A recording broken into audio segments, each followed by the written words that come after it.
Hello everyone, welcome back to my channel. My name is Ankita Agrawal. तो इस video में आपको मैं एक्सप्लेन करूंगी ABC strategy for SBEC paper. अब एसबीईसी पेपर क्या है? आपका सेटिंग अप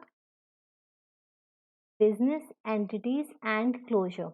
ठीक है। नाउ ये जो पेपर है वो आपका पेपर 3 है of module 1 CS executive new syllabus. इससे पहले जो मैंने वीडियो अपलोड करी थी एबीसी स्ट्रैटेजी की, वो मैंने करी थी कंपनी लॉ। तो अगर अभी तक आपने वो नहीं देखी है तो प्लीज़ चेक इट आउट। मैं उसका जो लिंक है वो डिस्क्रिप्शन में आपको प्रोवाइड कर दूंगी। ठीक है। तो अब हम स्टार्ट करते हैं एबीसी स्ट्रैटेजी से। देखो, जिसको नहीं पता मैं उसको बता रही हूँ कि ए कैटेगरी क्या है। ए कैटेगरी है आपकी मोस्ट इम्पॉर्टेंट कैटेगरी।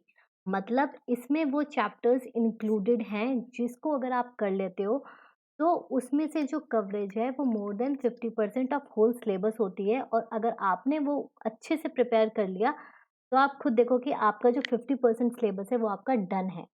ठीक है। फिर आपकी सेकंड कैटेगरी आती है जो है आपकी इम्पॉर्टेंट कैटेगरी। मतलब उसमें इतनी वेटेज नहीं होती। मैं फॉर एग्जांपल आपको बोलती हूँ, अगर मैं यहाँ बोल रही हूँ 50% से ज़्यादा, तो सिर्फ फॉर एग्जांपल यहाँ पे आपका आता है 35%। ठीक है। 35% हम इसको मान लेते हैं। तो ये चीज़ें इसमें होती हैं, जो चैप्टर्स हैं आपके इम्पोर्टेंट है। Not so important as in B category but still.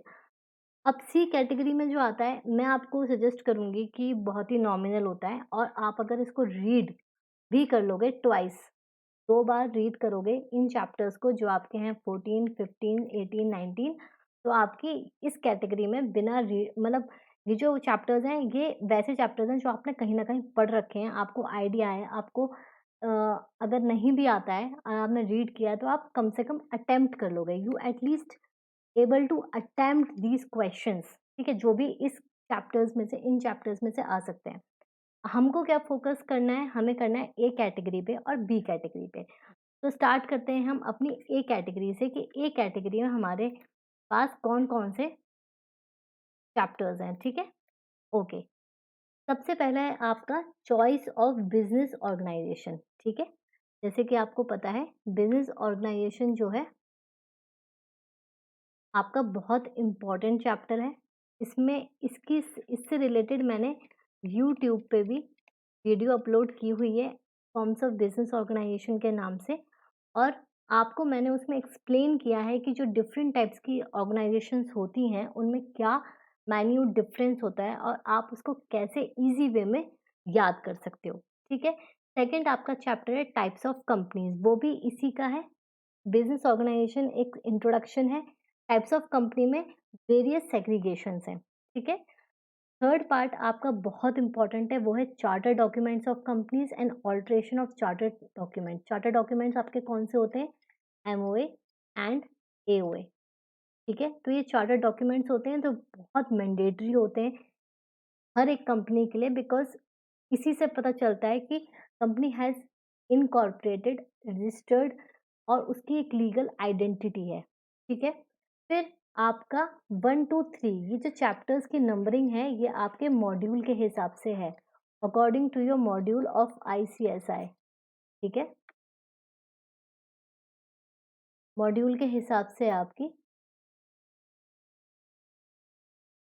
Module के हिसाब से है। ठीक है। फिर आपका 9th चैप्टर है स्टार्टअप एंड इट्स रजिस्ट्रेशन। आपने देखा होगा स्टार्टअप का एक नया पीछे अमेंडमेंट भी आई थी और एक ये नई कैटेगरी है जिसको मतलब एज अ पूरा चैप्टर के फॉर्म में इंट्रोड्यूस कराया है आईसीएसआई ने।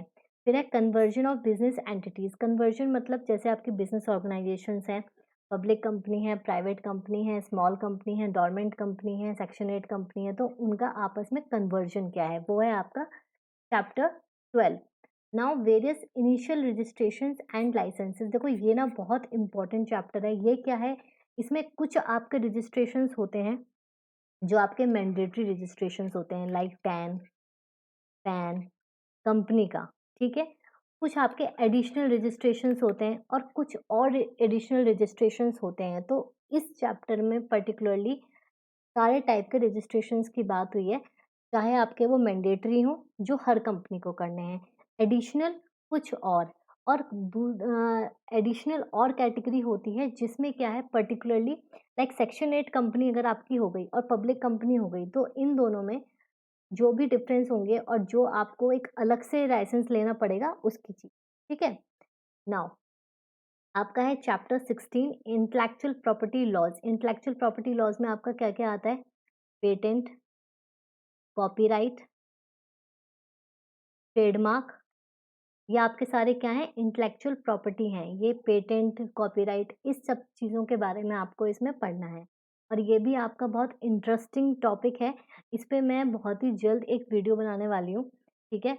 तो आपको पूरा फोकस करना है इस चैप्टर पे, ठीक है? जब मैं इसकी करूँगी मैं उसको नोटिफ़ाई कर दूँगी इंस्टाग्राम पे, तो आप देख लेना। अगर आप मुझे फॉलो नहीं करते तो प्लीज़ कर लेना, क्योंकि मैं जो छोटे-मोटे आजकल मैं एमसीक्यू भी कर रही हूँ। एमसीक्यू स्टोरी पे डालती हूँ जैसे कि कंपनी लॉ से रिलेटेड, तो उसमें आपकी नॉलेज भी चेक होती है।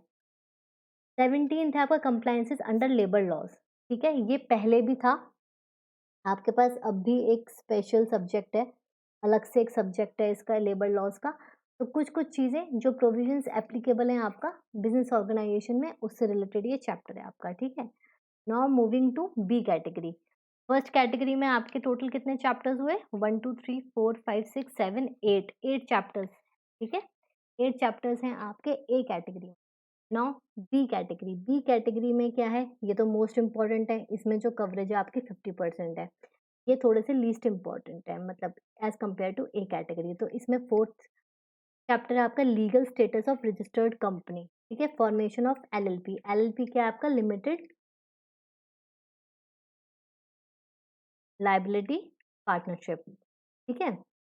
ये सेक्शन 2 सॉरी एक्ट 2008 में एस्टैब्लिश हुआ था एक्ट।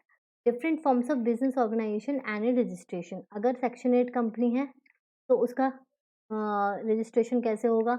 अगर आपकी प्राइवेट कंपनी है, पब्लिक कंपनी है, ठीक है? और अगर आपकी ओपीसी है, फॉरेन कंपनी है, तो हर एक डिफरेंट ऑर्गेनाइजेशन का जो रजिस्ट्रेशन प्रोसेस है वो इसमें एक्सप्लेन्ड है। तो आपका 5 हो गया, 6 हो गया।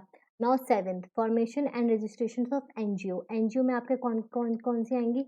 Section 8 company. यहाँ पे सेक्शन 8 कंपनी नहीं आएगी, सेक्शन 8 कंपनी नीचे आएगी। सेक्शन 8 कंपनी, ट्रस्ट, तो ये सोसाइटी रजिस्ट्रेशन, ये सारी चीज़ें इसमें आएँगी एनजीओज़ में, बिकॉज़ एनजीओज़ में क्या होता है आपका नॉन प्रॉफिट ऑर्गेनाइजेशन होती है। Then 8th financial services organisation and registration process. इसमें क्या होता है आपका एनबीएफसी, एनबीएफसी, ठीक है? आपका निधि कंपनी, इन सब के जो फाइनेंसेस होते हैं, वो किस तरीके से होते हैं? ये जो कम सॉरी एक्चुअली मतलब ये जो ऑर्गेनाइजेशंस हैं, ये फाइनेंशियल सर्विसेज हैं जो प्रोवाइड करती हैं। निधि कंपनी हो गई, एनबीएफसी हो गई, तो उसका रजिस्ट्रेशन प्रोसेस क्या है? तो अगर हम अगर देखें तो ये जो पर्टिकुलर 6, 7, 8 3 कैटेगरीज़ हैं, ये है तो वही forms and registration process, but different different categories को सब कैटेगरीज़ में डिवाइड कर दिया है, ठीक है? फिर है बिज़नेस कोलैबोरेशंस, 10th चैप्टर। फिर है आपका 11th setting up business outside India and relating. फिर है आपका 20 एंड 21। अब देखो ये जो पर्टिकुलर 2 चैप्टर्स है ना, ये आपके पार्ट सी मॉड्यूल में गिवन है। Remember part C category of SBC as per the book, जो आपका 25 मार्क्स कैरी करता है। बट इसमें मैंने इम्पोर्टेंट इसलिए बोला है क्योंकि ये आपका एक फर्स्ट आपका ये बाद में भी आएँगे चैप्टर्स, ठीक है? स्काइकॉक आपका प्रोफेशनल में आएगा, कॉर्पोरेट वाइंडिंग अप इंश्योरेंस, तो इस पे बेस थोड़ा-सा यहाँ पे बना लेना ताकि आपको बाद में दिक्कत ना हो, ठीक है? तो इसको अच्छे से प्रिपेयर करना है 2021, और कुछ नहीं पता अगर इस पे केस स्टडी आ जाती है तो फिर अगर आप 1-2 बार रीड वाला नहीं है, इसलिए ये इम्पोर्टेंट है। और देखो ये जो है इसके साथ डोरमेंट कंपनी है पार्ट सी, कन्फ्यूज़ मत होना, पार्ट सी में मॉड्यूल की बात कर रही हूँ। अब इसमें 25 मार्क्स में से जो क्वेश्चंस आएँगे, वो इतने तो आप अटेम्प्ट कर लो ना कि अच्छे से आप प्रिपेयर कर लो। इसमें ऐसा नहीं हो सकता कि आप एक बार रीड करो और चलो, ठीक है? तो ये दोनों चैप्टर्स बहुत अच्छे से करने हैं। और फिर आपकी लास्टली जो है, थर्ड कैटेगरी है, जो इतनी इम्पोर्टेंट नहीं है, मैंने आपको पहले भी बताया कि रीड कर लो बस, हो जाएगा। इसमें क्या आपका maintenance of registers and records है। Maintenance of registers and records, पहले आप कंपनी लॉ का पेपर दे के आओगे, वो पूरा अच्छे तरीके से प्रिपेयर्ड होगा। फिर आप ये वाली ए और बी कैटेगरी अच्छे से कर लोगे, तो आपको इतना आइडिया हो जाएगा कि आपको कौन से रजिस्टर्स मेंटेन करने हैं एज़ पर लॉ और कौन से नहीं करने हैं, फिर भी एक बार रीड कर लेना। सेकंड आपका identifying laws applicable to various industries, again वही चीज़ है रिपीटेड। तो इसमें अगर आप एक बार रीड करते हो तो ये मोर देन सफिशिएंट है, ठीक है। तो ये पूरा आपका एबीसी स्ट्रैटेजी थी फॉर सीएस एग्जीक्यूटिव। अब इम्पोर्टेंट चीज़ मैं आपको बताती हूँ 2-3 जो मेरी अपकमिंग वीडियो से रिलेटेड है। देखो, सबसे पहला मैं एक टारगेट लिस्ट या आप कह सकते हो टू डू लिस्ट लेके आ रही हूँ, ठीक है। इसके लिए अभी फ़िलहाल वो कंपनी लॉ के लिए है। कंपनी लॉ की वीडियोज़ पे कैसा रिस्पॉन्स आता है, उसको देखते हुए मैं एसबीसी का बनाऊँगी, ठीक है।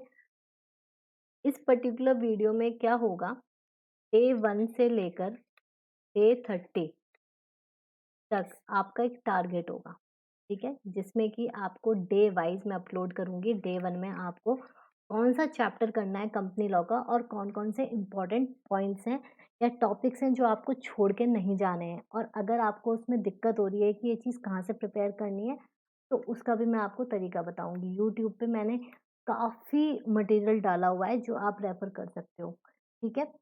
लास्टली इसमें मैं आपको क्या बताऊँगी कि at the end do not skip, आपके पास सबके पास मॉड्यूल होगी अब, ठीक है? हर एक सब्जेक्ट की मॉड्यूल होगी। चैप्टर के एंड में आपको टेस्ट योर सेल्फ करके क्वेश्चंस होते हैं। बैक क्वेश्चंस चैप्टर के जो होते हैं, वो मैं आपको यहाँ पे करवाऊँगी, ठीक है? तो ये बहुत इम्पोर्टेंट है। ये मैं अभी फर्स्ट वीक ऑफ जून में स्टार्ट करूँगी, ठीक है? फर्स्ट वीक ऑफ जून में इसके ही नोट्स की प्रिपरेशन मैं करती हूँ। तो ये मैं आपकी फर्स्ट वीक ऑफ जून में स्टार्ट करूँगी और इस हिसाब से आप डेली का टारगेट सेट करके मेरे साथ पढ़ सकते हो, ठीक है? इससे रिलेटेड कोई भी क्वेरी है तो आप इंस्टाग्राम पे मुझे फॉलो कर सकते हो, हाँ, पूछ सकते हो। और हाँ, सेकंडली इंस्टाग्राम से याद आया, एमसीक्यू पैटर्न में क्वेश्चंस मैं आपको पूछूँगी, क्वेश्चंस ऑफ लॉ। तो अगर आप स्टोरी पे मेरी स्टोरी इंस्टाग्राम स्टोरी पे जो कि है लीगल ब्रेनरी, आप मतलब लीगल ब्रेनरी कर लो या अंकिता अग्रवाल से कर लो, आपको मिल जाएगा। तो जो भी मैं आईजी पे स्टोरी डालती हूँ वो आप करोगे तो इससे आपके क्वेश्चंस की क्लैरिटी होगी उसका, क्योंकि मैं आंसर भी पोस्ट कर, ठीक है? तो ये इस वीडियो में इतना ही था।